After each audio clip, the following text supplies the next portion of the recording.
He lived most of his life inside the four walls of his bedroom, and that was just fine by him. It wasn't a prison. It was a sanctuary. The world outside the door was too loud, filled with conversations he never knew how to start and eyes that always seemed to be judging. But in here, with the glow of a single desk lamp and the scent of old books and wood polish, he was the king of his own quiet kingdom. His throne was a worn-out swivel chair, and his scepter was an acoustic guitar whose body was covered in faint scratches, each one a memory of a song learned or a frustration conquered. His name was Leo, and the guitar was his voice. He'd found it last year at a flea market, tucked away under a table of dusty vinyl records. It was nothing special, just a basic model with a small crack near the sound hole. But when he'd strummed it, something clicked. The vibration that traveled up the wooden neck and into his chest felt more honest than any word he'd ever spoken. He taught himself using videos online, his fingers clumsy and sore at first, but he was patient. Soon, the clumsy buzzing of the strings gave way to clean chords, and the chords gave way to melodies. The melodies started to mix with feelings he couldn't express: the loneliness of lunch periods, the quiet ache of watching everyone else connect so easily, the small, beautiful moments he noticed, like the way the streetlights blurred on a rainy night. He started writing lyrics, scribbling them on loose-leaf paper, his handwriting messy and urgent. His songs were his diary, set to music. The only other person who had ever heard them was Maya. She didn't knock. She just pushed the door open one day, holding 2 sodas, and found him mid-song. He'd frozen, his face turning a shade of red that he felt must be visible from space. But Maya didn't laugh. She just sat on the edge of his bed, listened until the very last note faded, and said, "Wow, you're actually really good." Maya was like that. She was a burst of color in his black and white world, sharp and funny and completely unafraid. She saw the things he was hiding and didn't run away. So when the colorful posters for the annual Fall Fling talent show started appearing in the school hallways, it was Maya who brought the idea to him. She practically bounced into his room one afternoon, waving a crumpled flyer. "Okay, I have the best idea," she announced, her eyes bright with excitement. Leo just looked up from his guitar, a familiar knot of dread tightening in his stomach. He knew that look. "No," he said immediately, shaking his head. "Absolutely not." Oh. "Don't say no yet," she pleaded, sitting down on the floor in front of him. "Think about it. The Fall Fling. Everyone goes. You could play one of your songs." "A real audience, Leo?" The very thought made his hands feel clammy. "A real audience? Maya, that's the last thing I want. I play for me. And for you, sometimes. That's it." "A school auditorium filled with everyone?" "No way, but that's the point." She leaned forward, her voice earnest. "You're so good. People should hear it. Why are you hiding this amazing thing up here in your room? It's like having a masterpiece painting and keeping it facing the wall."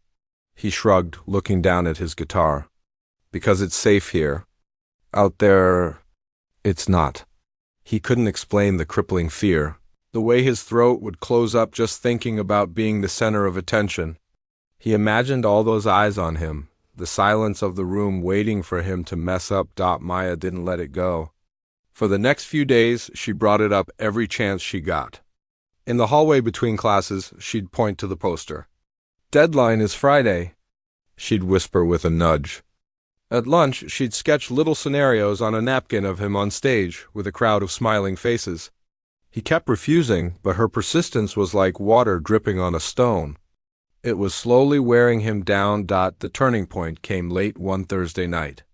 He was trying to finish a new song, one that felt more important than the others. It was about finding a little bit of light in the dark, about not giving up even when you feel invisible. As he sang the chorus, his voice shaking slightly with emotion, he felt a strange flicker of something. It wasn't confidence, not exactly. It was more like a question. What if Maya was right? What if this song could make someone else feel less alone? The thought was terrifying, but it was also electrifying.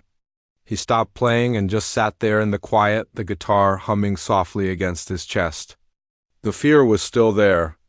a huge, monstrous thing, but for the first time, there was something else standing next to it, a tiny, fragile spark of hope. The next morning, with his heart hammering against his ribs, he walked over to the sign-up sheet taped to the wall in the main hallway. There were already a dozen names on it, most in neat, confident handwriting. His hand trembled as he took the pen, and he almost turned back. But then he thought of his song, of the feeling that had pushed him to even consider this. He scribbled his name at the bottom of the list, the letters looking small and scared. The 2 weeks that followed were a blur of anxiety and determination. Every free moment was spent in his room. He wasn't just practicing anymore. He was training. He played the song over and over until his fingertips were raw and the melody was burned into his brain. Maya was his coach, sitting on his bed, offering critical feedback. "Okay, that part was good, but your voice got a little quiet on the high note. Own it. You wrote it." She helped him pick out what to wear, a simple pair of jeans and a plain, dark blue t-shirt that didn't feel like a costume. "You just need to be you," she told him. "The you that I hear when you play in here." The night of the fall fling, the school auditorium was buzzing.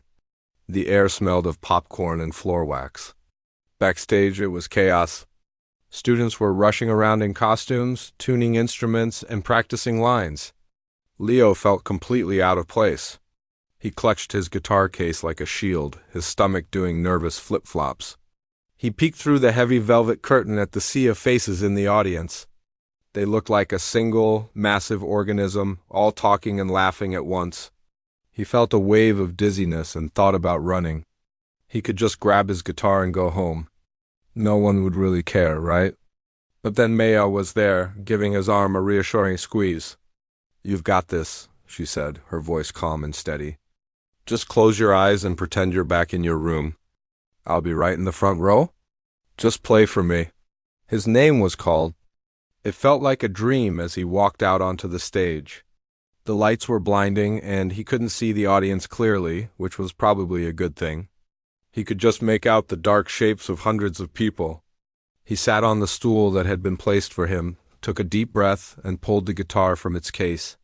His hands were shaking so much he almost had trouble getting the strap over his shoulder.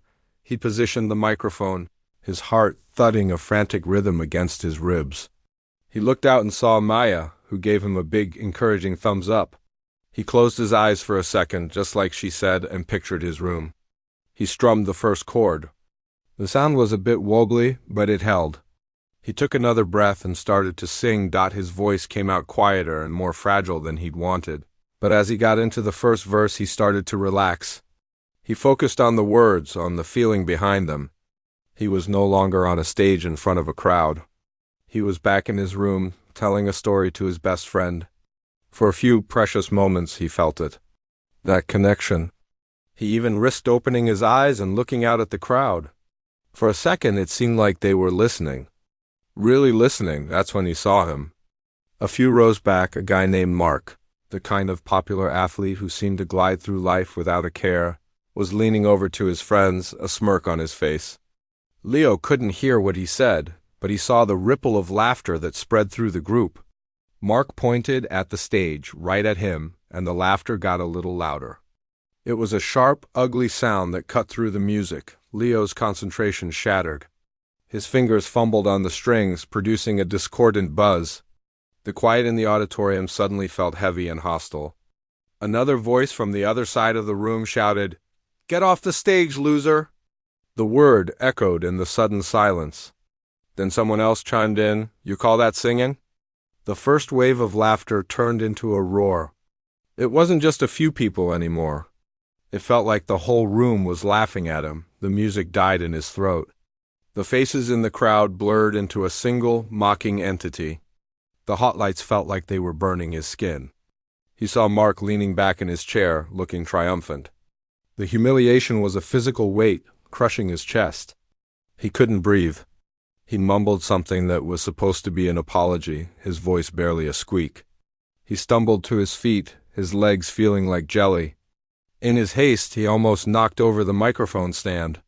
He didn't even bother to put his guitar back in its case.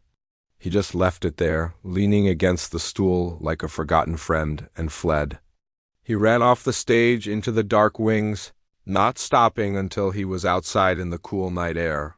The sounds of the talent show continuing without him, a distant reminder of the biggest mistake of his life.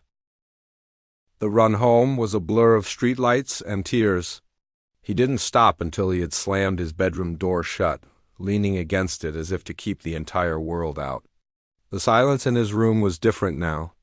It used to be a comforting blanket, a space where he could breathe. Tonight, it was a heavy, suffocating void filled with the echoes of laughter that weren't really there. His guitar was still leaning against his desk where he'd left it that morning, a silent witness to his foolishness. He couldn't even look at it. He just slid down to the floor, pulled his knees to his chest, and let the shame wash over him in hot, silent waves. He had never felt so small, so exposed. The next morning at school was a special kind of torture. Every step toward the building felt like walking to his own execution. He kept his head down, his eyes fixed on the scuffed toes of his sneakers, trying to make himself invisible. But it was no use. He could feel the eyes on him. He could hear the whispers that cut off as he walked by, followed by muffled snickers. The incident from the talent show hadn't just happened.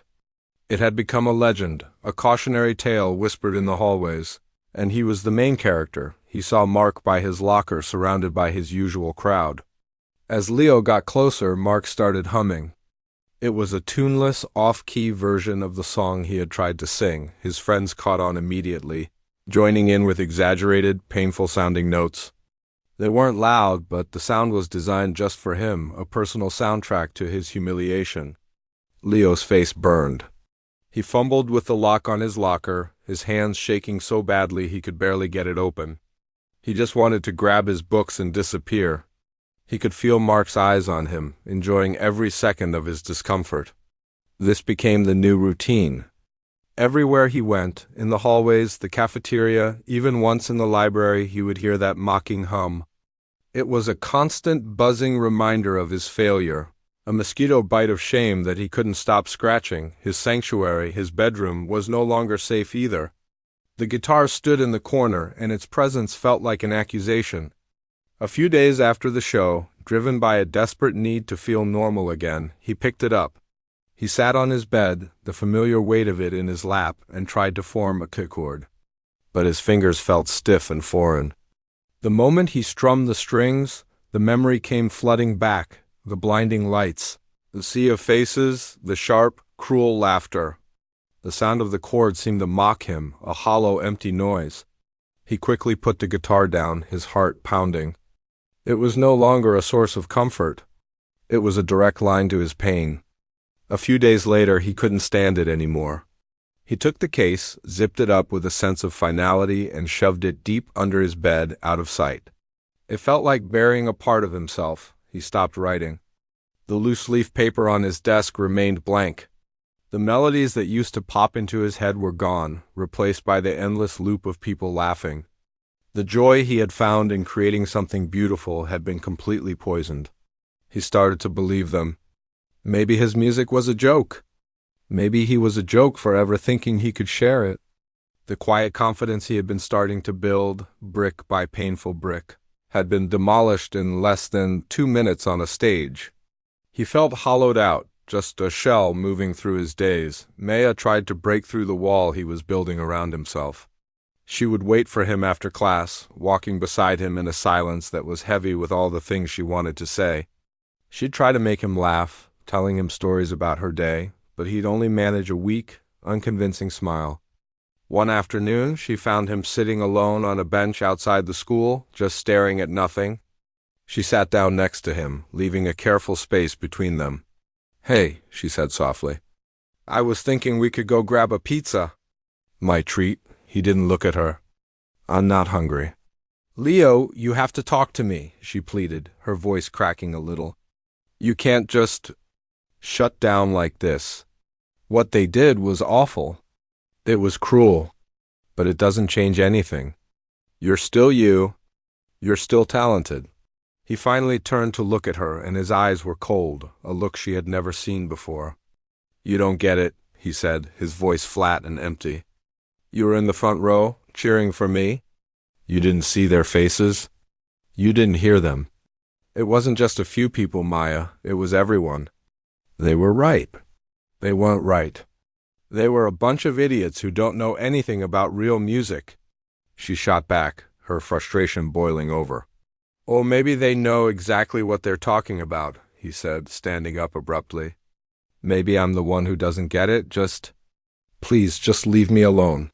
He walked away without looking back, leaving her sitting there on the bench, looking hurt and helpless. He regretted the words as soon as they were out of his mouth, but he couldn't take them back. He felt like he was toxic, and he didn't want to poison her too. So he pushed away the one person who was trying to help. Sinking deeper into the quicksand of his own isolation, weeks turned into a month. The bullying became less direct but more ingrained. He was now just the kid who cried on stage, a permanent part of the school's folklore. He learned the art of being invisible. He took the long way to every class, avoided the crowded hallways, and spent his lunch period in the farthest corner of the library, hidden behind a shelf of dusty encyclopedias. He spoke only when spoken to in class, and his grades started to slip. The vibrant world he used to see, full of small details and quiet beauty, had faded to a monotonous gray. The silence he had once cherished was now a prison, and he had locked himself inside and thrown away the key. He felt a strange sense of finality, as if the person who played the guitar and wrote songs was someone he used to know, a ghost from a past life. The echo of the laughter had become the only sound he could truly hear. The grayness of his life stretched on, a long, flat road with no turns. Weeks blurred into a month, and the world outside his window continued to spin, but he felt completely still. The guitar under his bed gathered dust, a forgotten monument to a boy who used to dream. He went through the motions of his day's school, homework, dinner, staring at the ceiling, but his heart wasn't in any of it. He was a ghost in his own life, just passing through. The laughter from the talent show had faded from a sharp, painful noise to a dull, constant hum in the back of his mind. The soundtrack to his failure, one dreary Saturday afternoon. With rain streaking down his window pane, his mom told him to clean his room. It was a half-hearted command, one he usually ignored, but today, for some reason, he felt a flicker of motivation. Maybe it was just the need to do something, anything, to break the monotony. He started by clearing the stacks of books from his desk, then sorting through the pile of clothes on his chair. As he reached for a crumpled piece of paper to throw in the trash, his hand froze. It was a lyric sheet, one he hadn't seen in months. It must have fallen behind his desk. The paper was soft and creased, the ink slightly smudged. He recognized his own messy handwriting. He smoothed it out on his desk. It was a song he had started writing before the talent show, one he never finished. He read the first line, asterisk, "There's a crack in the pavement and a flower grows through." He kept reading.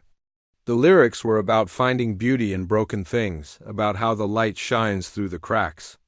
It was about resilience, about not giving up even when you're damaged. He read the last line he had written, a line that now felt like a message from his past self. Asterisk, maybe the broken parts are the most beautiful of all. Asterisk, a strange feeling washed over him. It wasn't happiness, not yet. It was more like a spark in a room full of dead embers. He thought about the song, about the person who wrote it. That person believed in something. That person saw a flower in a crack, not just a crack. And then he thought about himself now, hiding in his room, letting the memory of a few cruel voices silence the music inside him. He realized with a sudden, jarring clarity that by staying silent he was doing exactly what they wanted. He wasn't just hiding his music. He was letting them steal it. He was letting them tell him that his passion, his art, was worthless. And in that moment, a quiet, stubborn anger began to burn away the fog of his depression. He wouldn't let them win. Not completely. He walked over to his bed and knelt down, his heart thumping a nervous rhythm. He reached underneath and pulled out the hard-shell guitar case. It was heavier than he remembered. He placed it on his bed and popped the latches. The inside smelled of dust and old wood polish. He lifted the guitar out, its cool weight familiar and strange in his arms. He sat on his desk chair and positioned it in his lap. His fingers felt stiff and foreign on the fretboard. He tried to form a simple cut chord, but his fingers fumbled, landing on the wrong strings. He tried again. A dull, buzzing sound filled the room. It was frustrating. The easy connection he once had with the instrument was gone, replaced by a clumsy awkwardness. He felt a surge of the old shame and almost put it away again. But then he looked at the lyric sheet on his desk. Asterisk, maybe the broken parts are the most beautiful of all. He took a deep breath and tried the chord one more time. This time it was clean. A small, clear sound. It wasn't much, but it was a start. He knew he couldn't do it alone this time. Practicing in his room had gotten him so far, but it hadn't prepared him for the pressure of a stage, for the cruelty of a crowd. He needed to get better, not just for them, but for himself. He needed to build his skill into something so solid that no one's opinion could shake it. He spent the next few days online, searching for vocal coaches in his town. Most of them seemed to focus on classical opera or pop divas, which wasn't his style. Then he found a small, plain website for a woman named Eleanor Vance. The site was old, with a single, grainy photo of a stern-looking woman with silver hair pulled back in a tight bun. There were no flashy testimonials, just a simple statement. I teach technique. I teach control. I teach you to use the voice you have. It felt right. He nervously dialed the number, and a crisp, no-nonsense voice answered. He explained in a rush that he was a singer-songwriter who wanted to improve. She didn't ask for his life story. She just said, "Can you carry a tune?" He mumbled that he thought so. "Be at my studio on Tuesday at 4 o'clock. Bring a song you know well. Don't be late." Her studio was above a dusty old record shop downtown. It smelled of old paper and cigarette smoke, a scent that should have been unpleasant but felt strangely authentic. Eleanor was exactly as her picture promised. She sat him down in a chair, didn't offer him water, and simply said, "Sing." He sang the first verse of the song from the lyric sheet, his voice shaky and quiet. When he finished, the room was silent for a long moment. He braced himself for the worst. "You're breathing from your chest," she said finally, her tone flat. "All your power is up here, making your voice thin and reedy. You need to breathe from your diaphragm. From your gut?" She spent the next hour making him do ridiculous breathing exercises, puffing out his stomach and hissing like a snake. He felt silly, but she was relentless. "The voice is an instrument, just like that guitar," she told him, pointing a bony finger. "You wouldn't play it with broken strings, would you? Then don't sing with a broken technique. It's not about talent. It's about work." He went back every week. Eleanor was tough. She criticized everything: his posture, his diction, his phrasing. But she was also fair. When he did something right, she would give a slight, almost imperceptible nod of approval, which meant more to him than any round of applause. He practiced her exercises for hours every day in his room. He started to feel a change. His voice grew stronger, more controlled. He could hold a note longer, hit higher notes with confidence. He was no longer just feeling the music. He was learning to command it. Through all this, his motivation began to shift. At first, a part of him was driven by a desire for revenge, a fantasy of returning to the school and showing everyone what they had missed. But as he worked with Eleanor, as he felt his own voice growing stronger and more his own, that feeling started to fade. It was replaced by something deeper. He was doing this for himself. He was earning his own respect. The approval of the crowd, the laughter of the bullies, it all started to seem very small and far away. This was his journey, his craft. The only person he needed to prove anything to was the boy in the mirror. One evening, he found himself standing on Maya's front porch. He hadn't spoken more than a few words to her since the day he'd told her to leave him alone. He was holding his guitar. He didn't have a plan. He just knew he needed to see her. She opened the door, her expression a mixture of surprise and caution. He didn't apologize. He didn't explain. He just looked at her and said, "Can I play something for you?" She nodded slowly and let him in. He sat on the edge of her couch and played a new chord progression he'd been working on, something complex and melancholic but with a hint of hope underneath. He didn't sing, just played. When he finished, he looked up at her. Her eyes were glistening with tears, but she was smiling. "That's beautiful," she whispered. That was it. That was all that needed to be said. The wall between them had crumbled. A few weeks later, he saw a flyer tacked to a telephone pole downtown. It was for a battle of the bands at a local music venue. A real place with a stage and a sound system, far from the high school cafeteria politics. It felt like a sign. This was his chance. Not to prove anything to his old school, but to test himself on a real stage, in front of a real audience that didn't know him or his story. He took the flyer home, his hands steady for the first time in months. He signed up online. Of course, word got around school. Mark and his band were also in the lineup.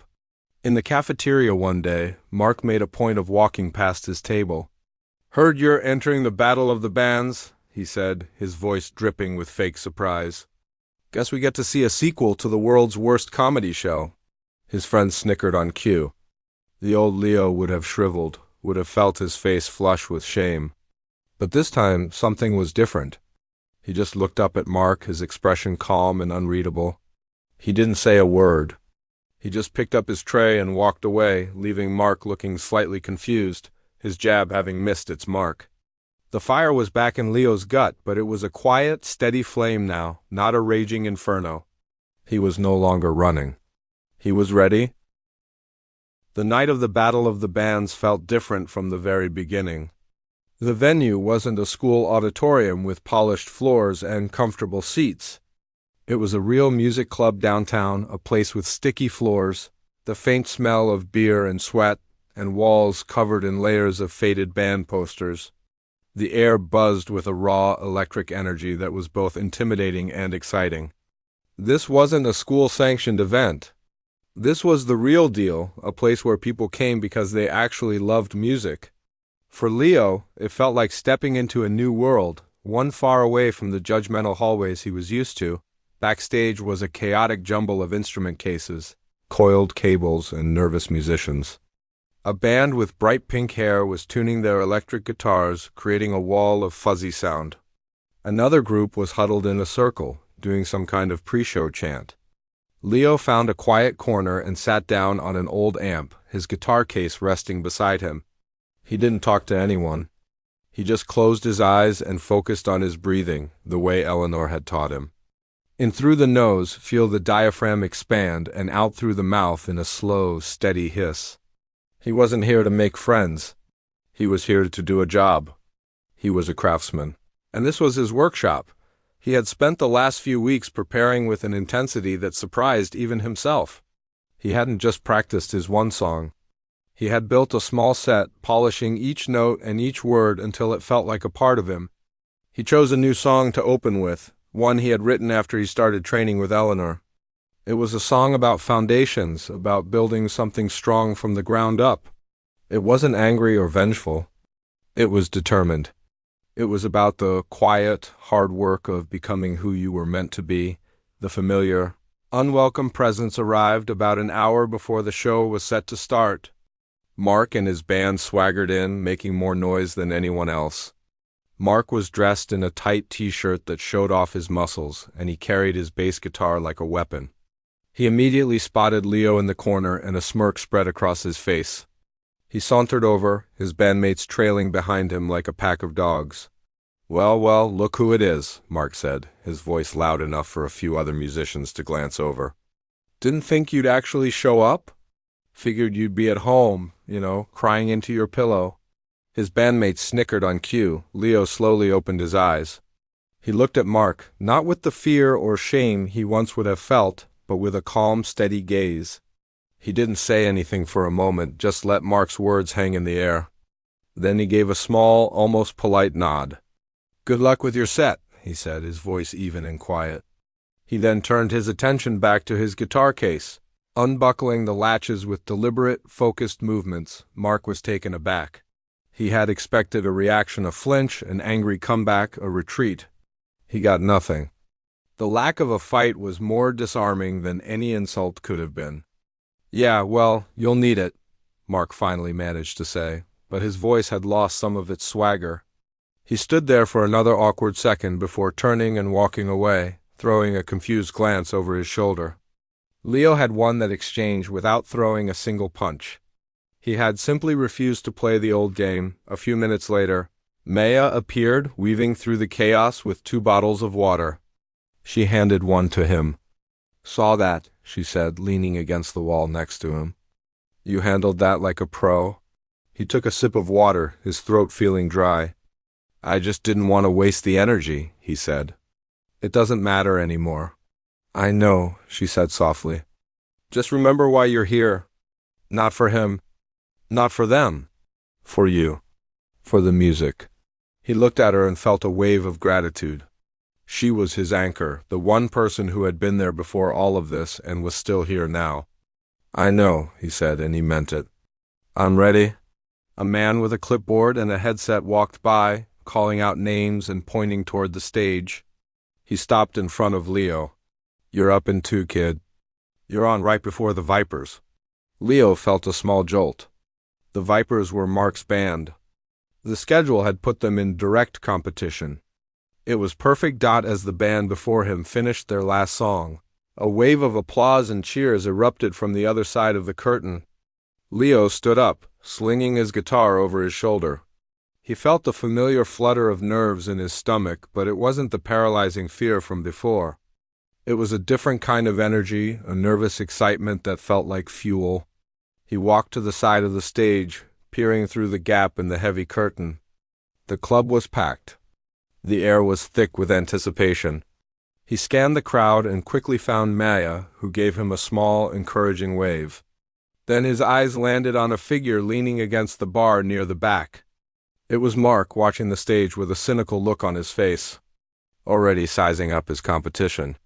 "And now, for our next act," the announcer's voice boomed through the speakers, "we have a solo performer. Please give a warm welcome to Leo." The walk from the wings to the center of the stage felt longer than any walk he had ever taken. The spotlight hit him, a warm, bright circle that isolated him from the darkness of the club. He could feel the weight of hundreds of eyes on him. For a split second, the old panic tried to creep in, the memory of laughter threatening to surface. But he pushed it down. He took a deep diaphragm breath, just as he'd practiced 100 times. He reached the microphone stand and adjusted it to his height. The room was quiet, filled with a low murmur of curiosity. He looked out, but the lights made it hard to see faces clearly. They were just a sea of shadows. He was glad. He wasn't performing for them, not really. He was performing for the music itself. He took another breath, this one slower, more centered. He could feel the solid weight of his guitar, the cool metal of the strings under his fingers. He was home. He let the silence hang for a moment, a quiet space where he could gather all his focus. Then he looked one last time toward the back of the room, right in Mark's direction, though he couldn't see his face. He didn't need to. He wasn't singing to him. He was just letting him listen. He placed his fingers on the strings, ready to play the first note. The story was his to tell now. He didn't play the old song. The moment his fingers touched the strings, a new melody filled the room, something more complex and more confident than anything he had written before. It was a melody that had been forged in the quiet hours of his room, shaped by the stern guidance of his coach and tempered by the fire of his own determination. And then he began to sing. The voice that emerged was not the same fragile, hesitant one from the school auditorium. This voice was controlled, powerful, and resonant, filled with a depth of emotion that could only come from having been broken and then painstakingly pieced back together. It didn't just come from his throat. It seemed to come from deep in his chest, a place that had been forged in silence and hard work. The low murmur of the crowd died down almost instantly. It wasn't a forced silence. It was a natural hush as people turned their full attention to the stage. The song was an anthem, but a quiet one. It was about the cracks in the pavement where a stubborn flower grows, about finding your own light when the world has turned off all the switches, about the quiet strength it takes to stand up after you've been pushed down. The lyrics were poetic and cutting, a story of survival without naming a single name. But the emotion behind them was so raw and so real that it felt deeply personal to everyone listening. In the back of the room, Leaning against the bar, Mark's smirk didn't just fall, it evaporated. He had come expecting a train wreck, a chance to relive his moment of triumph. He had his heckles ready, a fresh arsenal of cruel whispers to share with his friends. But as Leo's voice filled the club, Mark found himself speechless. The kid on stage wasn't the same trembling loser he had chased off the school stage. This was someone else entirely. The voice was steady, the performance was captivating, and the song was undeniable. It had a truth to it that Mark's loud, posturing music had never even attempted to find. He looked around at his friends, but they weren't looking at him. They were staring at the stage, their expressions a mixture of confusion and grudging respect. The laughter died in their throats before it even began. They were witnessing a transformation they never thought possible, and they had no idea how to react. Leo was lost in the music. He wasn't thinking about the crowd or Mark or the past. He was just singing his truth. Every note, every word, was a piece of the journey he had been on. He poured every ounce of his loneliness, his frustration, his hard-won hope into the performance. As he moved toward the final chorus, his voice grew even stronger, soaring over the simple, clean chords of his guitar. He closed his eyes, not out of fear, but out of pure focus, and let the last line hang in the air, a line about how the quietest voices can sometimes end up speaking the loudest. Then he hit the final, soaring note and let it ring out. Clear and strong and full of everything he had learned to feel again. When the note finally faded, there was a moment of profound, stunned silence across the entire room. It lasted for 3 full seconds, a space where the only sound was the hum of the amplifier. It was the kind of silence that follows a truly powerful moment, a silence filled with awe. Then the eruption was deafening. It wasn't just polite clapping. It was a roar of genuine, unbridled admiration. People were on their feet, cheering and whistling. The sound washed over Leo, a warm, overwhelming wave of validation. He didn't bask in it. He didn't take a bow or raise his fists in victory. He simply opened his eyes, looked out at the sea of faces for the first time, and a small, genuine smile touched his lips. He leaned into the microphone and said, in a voice that was now steady and clear, "Thank you." Then he turned, unplugged his guitar, and walked off the stage, leaving the roar of the crowd behind him. His victory wasn't in their applause. It was in the quiet certainty he felt within himself. He had done it. He had faced his fear and turned it into something beautiful. Backstage, Maya was waiting for him, her eyes shining with tears. She didn't say anything. She just threw her arms around him in a hug that was so tight it almost knocked the wind out of him. He hugged her back, feeling the last remnants of his old self melt away. He had done it for himself, but sharing the moment with her made it feel complete. Later, as Mark's band took the stage, their performance felt loud, hollow, and empty in comparison. They played their songs with plenty of energy and swagger, but the magic that had filled the room during Leo's set was gone. It was just noise. People clapped politely, but the energy was different. The spell had been broken, and they were the ones who seemed out of place now. Leo didn't stay for the rest of the show. He and Maya gathered his things and slipped out the back door into the cool night air. The city lights blurred around him as they walked, the sounds of the club fading behind them. He felt a profound sense of peace, a feeling that was so much better than the fleeting thrill of revenge. He had not just stunned his haters. He had rendered them irrelevant. He had taken the worst moment of his life and used it as fuel to build something stronger. He left the venue that night not as a victim seeking revenge, but as an artist who had reclaimed his voice. And as he walked through the quiet streets, guitar case in hand, he was already thinking about the next song he would write.